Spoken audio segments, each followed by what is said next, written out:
Terima kasih Anda masih bersama kami di Sindot Today bersama saya Nata Arman dan Yasmin Atania. Pemirsa, Zohran Mamdani akhirnya memenangkan pemilihan wali kota New York. Ya, Mamdani menjadi wali kota Muslim pertama di New York.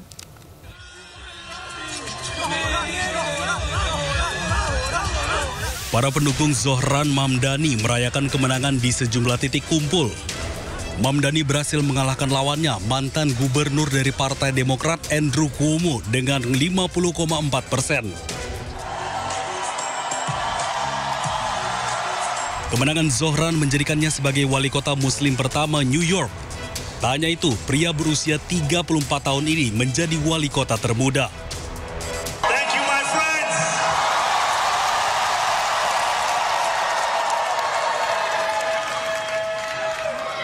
The sun may have set over our city this evening, but as Eugene Debs once said, I can see the dawn of a better day for humanity. Saat menyampaikan pidato kemenangannya, Mamdani menyatakan sebagai pribadi yang lebih progresif daripada demokrat-demokrat lainnya. Sebagai representatif generasi muda New York, Mamdani menyadari bahwa dirinya disorot bahkan oleh Presiden AS Donald Trump.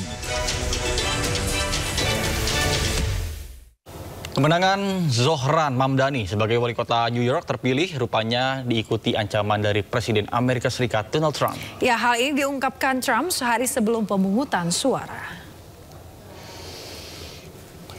Pemirsa, dalam akun media sosialnya, Truth Social, Trump mengancam akan memotong anggaran kota New York jika Mamdani terpilih sebagai wali kota. Trump hanya akan mengucurkan anggaran dalam jumlah minimum yang diwajibkan. Trump yang melabeli Mamdani sebagai komunis ini menyebut kemenangan Mamdani akan menjadi bencana besar bagi kota terbesar di Amerika Serikat tersebut. Trump juga mengajak masyarakat New York untuk memilih calon pilihannya, Andrew Cuomo. Namun rupanya Mamdani unggul dengan meraih 50,4% suara dan Cuomo 41,6% suara.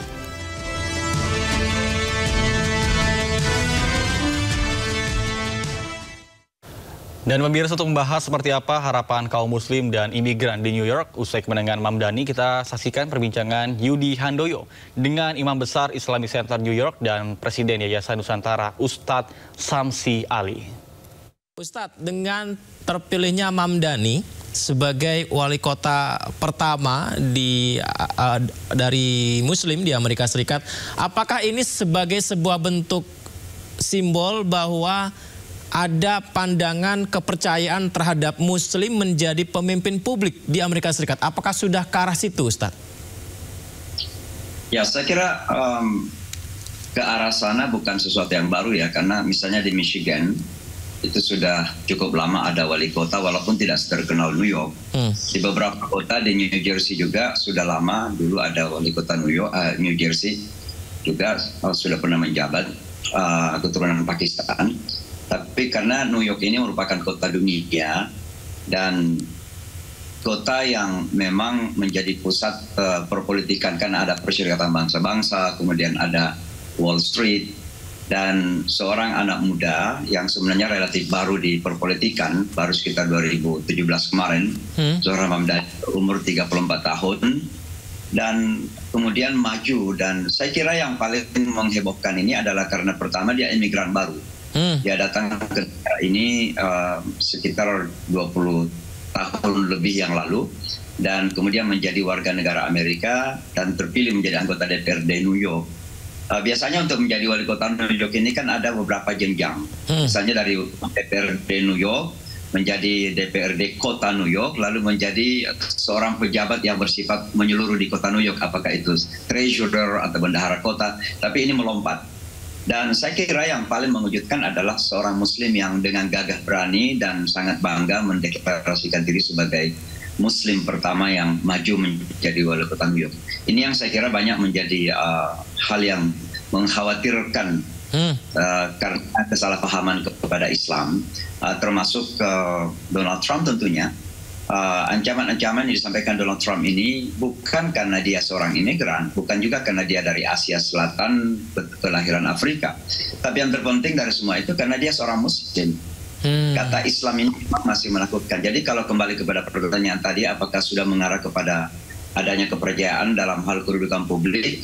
Ya memang sudah pernah ada, tapi Islamofobia masih meninggi, apalagi dengan presidennya Donald Trump sekarang ini.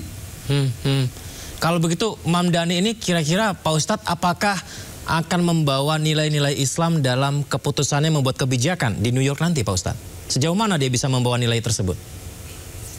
Kita tidak terlalu melabel kata-kata kebijakan Islam ya, karena kebijakan Islam itu kan sejalan dengan kebutuhan alami manusia. Kita ingin damai, kita ingin kemakmuran, kita ingin keadilan, dan apa yang dijunjung oleh Zohran ini adalah nilai-nilai universal, nilai-nilai yang inginnya ada keadilan untuk semua. Konsep sosialisme yang dia junjung misalnya itu adalah konsep pemerataan sebenarnya. Kalau dalam bahasa Pancasila kita adalah keadilan sosial bagi seluruh rakyat Indonesia. Dan itu yang diharapkan. Karena dari sekitar 8 juta penduduk kota New York ini, hanya sekitar 1-2% yang memiliki lebih 50% kekayaan kota New York. Sehingga Zohran sebagai pendatang imigran melihat ketidakadilan ini sangat menganga, sangat besar di kota New York. Ini yang dia perjuangkan. Belum lagi memang Islamofobia yang masih meninggi. Oleh karenanya saya yakin bahwa apa yang akan dia terapkan nanti memang itu adalah keperluan kota New York, bukan hanya keperluan orang Islam spesifik. Memang kita bangga sebagai orang Islam karena orang Islam menjadi wali kota. Tapi kita ingin Zohran ini menjadi wali kota untuk semua warga kota New York. Dan saya termasuk yang banyak membantu beliau untuk mensosialisasikan bahwa kita orang Islam bangga, bukan berarti beliau adalah wali kota untuk orang Islam. Beliau adalah wali kota. Pemirsa, apa jadinya ya jika drone yang biasanya digunakan untuk kepentingan fotografi maupun videografi, tapi dipakai untuk bermain sepak bola ya? Nah, ada nih Nata, namanya drone soccer yang baru pertama kali diluncurkan di Indonesia dan digadang-gadang akan menjadi olahraga masa depan.